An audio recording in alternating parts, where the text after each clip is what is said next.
Você deve ter lido o título desse podcast achando que eu sou um completo maluco, mas deixa eu explicar antes que você ache que isso seja um clickbait. Então, com certeza a dívida americana é um seríssimo problema em toda a economia mundial, né? Inclusive a própria americana, obviamente, e ela chegou aos 34 trilhões de dólares no final do ano passado. Então todo mundo está careca de saber que é realmente um problema. Agora, ela virou exponencial, ou seja, ela realmente está com um crescimento que aumenta cada dia mais. E que a gente não sabe literalmente onde vai parar. Quando você olha a curva mesmo da dívida, você percebe que ela começa a empinar para cima, né? Então mostra a exponencialidade quando ela realmente pega corpo. E isso, obviamente, cria preocupação para todo mundo. O problema é a análise que as pessoas falam, porque a maioria das análises que você vê, que é praticamente o consenso de mercado, é que ela se tornou insustentável. Então, quando você fala numa dívida insustentável, você tem o grande medo aqui é que os juros tenham que subir num determinado momento, porque quando você perde confiança naquele título, você acredita que a partir de agora ele não vai ter a capacidade de te pagar de volta. Então, você precisa de um juro maior para que você tenha a mesma captação que você tinha antes daqueles títulos, né, que é o premium do risco que você teria nas dívidas americanas. Então, tecnicamente, você tem esse risco que criaria um colapso, porque todo mundo abandonaria os títulos da dívida pública americana. Então, o que eu quero mostrar nesse vídeo, o que eu quero explicar em detalhes nesse podcast, é se essa dívida é mesmo insustentável, mas eu quero explicar, principalmente depois de uma análise que eu vi do George Gammon, que é uma das pessoas que eu realmente admiro nesse campo, de qual seria realmente o gatilho de uma dívida soberana de títulos da dívida pública. Então, vamos lá. Uma das métricas que você usa costuma ser o PIB, né? Você compara a dívida do país em relação ao seu próprio PIB. Então, um dos exemplos mais alarmantes é o do Japão, né? Que ele tem eu não tenho o número aqui na minha frente, mas é algo que passa de 200%, né? Passa muito mais a sua própria capacidade da sua economia. Os Estados Unidos hoje estão crescendo muito rápido, então nesse exato momento ele terminou 2023 com aproximadamente 120% de endividamento do PIB, ou seja, a dívida já é maior do que o próprio PIB americano. Agora, o problema não é essa relação em si que vai criar o perigo de colapso dessa dívida, mas o principal argumento feito pelo George Gammon, e eu acho muito interessante, são as consequências desses gastos públicos feitos pelo governo na economia. Então, quanto mais gasto público você tem, mais distorção você cria na economia e menos livre mercado você tem. Você acaba deixando a qualidade de vida da população, que você em princípio gostaria de ajudar, mais cara, mais difícil, e você cria distorções que atrapalham as empresas a fazerem o seu trabalho. Então a grande confusão aqui que eu enxergo é que todo mundo diz que a dívida pública americana é insustentável. Só que, tudo bem, você pode até dizer isso, só que essas pessoas esquecem da situação única que os Estados Unidos se encontram, porque, novamente, é o que eu sempre falo no meu podcast, o dólar não é usado somente por ele mesmo. A dívida pública americana não é usada pelos Estados Unidos e não é paga somente por americanos, mas ela é usada no mundo inteiro. Então, quando você tem um sistema de crédito, uma moeda, ela surge, ela existe a partir do momento que ela é criada ao ser emprestada. Então, você aumenta a quantidade de moeda circulante quando você empresta essa moeda. E isso é inflacionário, você tem mais moeda correndo atrás dos mesmos produtos e serviços. Só que ao mesmo tempo que você cria essa nova moeda, você simultaneamente aumenta a demanda da sua própria moeda em maior escala, porque quem contrai essa dívida vai precisar de ter o principal mais os juros para pagar essa dívida de volta. Então, por definição, a demanda de uma moeda inflacionária que surge ao ser emprestada num sistema de crédito, que é exatamente o que nós temos hoje, automaticamente é maior do que a sua oferta. É muito importante você entender isso. Então, por definição, você não pode ter, principalmente no sistema do dólar, eu não estou falando das outras moedas do mundo, exclusivamente do dólar, que não pertence somente aos Estados Unidos, mas pertence ao mundo inteiro, você não consegue ter uma hiperinflação e uma reserva global num sistema monetário baseado em crédito, quando um dinheiro que é criado ao ser emprestado e não fisicamente impresso, ok? Isso Isso não se aplica ao dinheiro impresso, porque aí você pode pagar de volta, você devolve aquele dinheiro, né? E ele continua circulando. Quando você paga de volta um dinheiro que é digitado, que é eletrônico, ele é destruído. Aí você cria deflação. E quando você empresta, você cria inflação. Então, quando você tem um sistema monetário em crédito, quando o dinheiro é criado ao ser emprestado e não fisicamente impresso, o dinheiro novo tem sempre uma demanda externa maior do que a doméstica, certo? Então a demanda por dólares é maior fora dos Estados Unidos do que dentro dos Estados Unidos. E é isso que muitos acabam não pegando. E isso faz com que os Estados Unidos tenham uma posição única. E isso acaba tornando essa dívida relativamente sustentável em relação a todos os outros países. Porque todo mundo fala dos Estados Unidos tendo 34 trilhões, mas o mundo inteiro, o resto do mundo, tirando os Estados Unidos, deve mais de 50 trilhões de dólares. E os países que têm suas próprias dívidas domésticas também estão exponencializando as suas dívidas nas suas próprias moedas. Só que, apesar dessa vantagem relativa dos Estados Unidos, esse é justamente o problema que vai acabar se voltando contra os Estados Unidos, porque isso dá uma munição exponencial para um governo que é completamente responsável por seus gastos.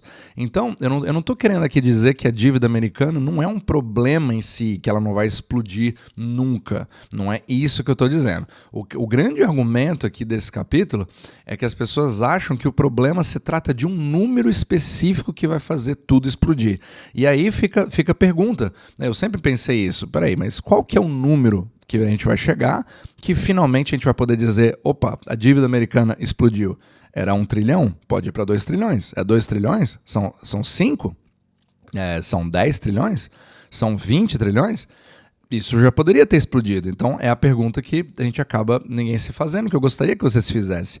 Por que a dívida não explodiu até agora, já que a gente chegou a 34 trilhões e as coisas continuam caminhando com uma demanda maior do que nunca pelas dívidas americanas, né? E outra pergunta, qual seria então o número que vai fazer tudo explodir? É quando o 34 for para 35, o que você alcança em praticamente 2, 3 meses? Ou é 50 trilhões, que é praticamente a dívida que todo o resto do mundo tem em dólares americanos? Ou a gente vai chegar num número arredondado de 100 trilhões? Então o argumento aqui é que não se trata de um catalisador, um número que seja o catalisador da crise só por ser um número, porque afinal de contas são números digitáveis. Você tem calculadoras e computadores que conseguem segurar um número como esse. Não é aí que está o problema em si, num sistema completamente digital. Agora, se a gente voltar para 2019, né, que a dívida, na verdade, a dívida americana era, por incrível que pareça, em 2019, num passado recente, 5 anos atrás, a dívida era de, entre aspas, né, somente 22 trilhões de dólares. Então você teve um aumento aí de mais de 50% em 5 anos. São 50% da dívida inteira dos Estados Unidos em 5 anos. Então, se você voltar no tempo e falar com alguém, voltar para 2019 e falar que a dívida dos Estados Unidos subiria 50% nos próximos 5 anos, não tem uma pessoa que não diria que essa dívida americana deveria explodir os juros, que os juros deveriam simplesmente crescer também de forma exponencial e que aquilo que você estava acostumado com 3%, 4%, teria que ir para 25%, 30%. Agora, onde a gente vê essa história acontecendo? Na Turquia, que está com 50% com a sua dívida em relação à lira. Só que isso não está acontecendo nos Estados Unidos. A dívida sobe exponencialmente, mas os juros caem, mas a demanda em relação a títulos americanos aumenta. Isso não faz o menor sentido. Um devedor que quer pegar mais dinheiro e que mostra que está sendo irresponsável com seus gastos precisa pagar um juro maior. Então, a gente está vendo uma inversão de curva com juros relativamente baixos, mas ao mesmo tempo relativamente altos no curto prazo e baixos no longo prazo, o que cria essa curva invertida. É por isso que nós temos tantas distorções no mercado. E a curva de bonds acaba falando que existe realmente algum problema. Então, até hoje, os Estados Unidos conseguem sustentar uma dívida a juros relativamente baixos, mas que cresce exponencialmente. E é aí que começa o real problema. Todo esse dinheiro precisa ser aplicado em algum lugar. Então, quando você tem um gasto público, isso é injetado diretamente na economia americana. Às vezes você faz estímulos, gastos governamentais, e isso acaba criando as distorções que nós vemos, que nós sabemos, a intervenção governamental que não é desejada num livre mercado, né? Quando você tem uma concorrência de produtos e serviços, empresas que vão criando empregos, tudo isso cria um processo competitivo, né? A boa deflação, digamos assim. Só que quando você faz o contrário e os gastos públicos passam da quantidade de valor que um país consegue produzir como PIB, você literalmente tem uma presença cada vez maior do governo em relação a esse próprio PIB, o que faz com que as distorções cresçam de forma exponencial. Então isso cria sérios problemas para os americanos dentro dos Estados Unidos, mas também sobra para o resto do mundo, quando você financia uma guerra, por exemplo, como a da Ucrânia e outros lugares, né, intervenções militares, entre várias outras coisas. Agora os juros da dívida está tão alto em si, né, que ele está passando até o orçamento militar americano. Então nós estamos realmente numa situação muito, muito preocupante, mas ao mesmo tempo interessante e fascinante, porque a gente não sabe muito bem onde isso tudo vai parar. Agora, o exemplo que eu quero te dar é o seguinte: se você pegasse um drogado em heroína, por exemplo, que já gastou todo o seu dinheiro, já gastou todos os seus cartões de crédito, mas ele quer comprar mais heroína, de repente vem você com um novíssimo cartão, né, American Express, com um limite de $100 mil e fala: todos os seus problemas acabaram. Fica tranquilo que agora a sua dívida é sustentável. Você pode continuar comprando heroína. Percebe o problema? Você cria uma sustentabilidade nessa dívida, mas não resolve o problema dele. Então, qual que seria realmente o catalisador de uma crise soberana dessa dívida americana? Quando que você vai poder então comparar e falar: não, agora sim, a dívida americana está explodindo? Pessoalmente, eu concordo com o George Gammon no sentido de que não vejo isso sendo um número em si. Porque da mesma forma que você tem os 34 trilhões, você pode ir para 50, você pode ir para 100 e continuar agindo da forma que o mercado está agindo. A vida continua, os americanos continuam indo para o shopping, continuam indo para o restaurante, o mercado financeiro continua atuando da mesma forma e provavelmente a bolsa continua fazendo o que ela faz. Agora, o que realmente pode quebrar isso? Para você ter realmente um catalisador que vai fazer com que isso quebre de uma forma que a gente sabe que a crise da dívida americana ela é inevitável, mas não significa que ela seja iminente. Então, para você ter essa ruptura, você precisa ter uma mudança fundamental no funcionamento do sistema global monetário. E é isso que eu falo sobre o podcast. Quando eu falo sobre Ripple, que é justamente usar um colateral para você pegar dívidas no mercado, pegar dinheiro emprestado em curto prazo a um risco muito mais baixo, sendo que se você tiver inadimplência, você liquida esse colateral, você usa os títulos da dívida pública americana como o melhor colateral do mundo. E é essa a real demanda dos títulos da dívida pública americana, certo? Porque se sabe que os Estados Unidos vão pagar, no final das contas, independente de quanto valha esse dólar no futuro. Então, essa estrutura de Ripple no mercado inteiro, usando os bonds de colateral, que é a espinha dorsal de absolutamente tudo que acontece. É o que coloca comida na sua mesa, é o que te permite hoje ouvir esse podcast, permite ter um celular na sua mão, ter acesso à internet, tudo isso baseado no crédito criado pelo sistema de Ripple que, querendo ou não, bom ou não, felizmente ou infelizmente, gerou todo o sistema da globalização que nós temos hoje. Mas esse sistema, obviamente, tem problemas quando você tem uma irresponsabilidade fiscal. E é isso que precisa romper para que você tenha, de fato, uma crise soberana de títulos da dívida pública americana e de outros países, inclusive. Mas fica a pergunta, o que vai substituir isso? É uma moeda do BRICS? É Bitcoin? É o ouro? É alguma outra coisa? É aí que fica o grande debate filosófico monetário do século XXI que nós temos até então. Não existe nada que chega perto da liquidez e do volume dos bonds americanos.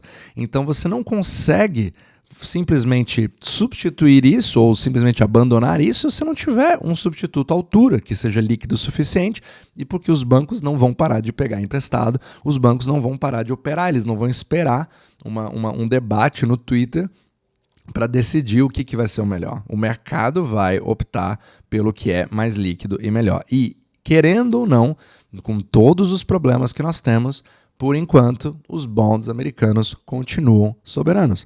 E é isso que a gente vai perceber nos próximos anos e nas próximas décadas, principalmente porque esse problema está ficando cada vez mais óbvio para a população, se fala cada vez mais sobre essa, entre aspas, insustentabilidade dessa dívida, e é aí que pode criar um clamor maior por algum novo tipo de sistema. Mas provavelmente isso não vai vir da população, porque a população nem sabe qual que é o real problema, muito menos consegue apresentar uma solução se você tem um problema que você nem consiga diagnosticar da forma correta. Então, é por isso que o entendimento da macroeconomia é tão importante, até o motivo pelo qual eu faço esse podcast, porque não adianta você tentar apresentar uma solução ou dizer que o Bitcoin vai resolver absolutamente todos os problemas do mundo automaticamente, porque não é assim que está acontecendo, não é assim que funciona.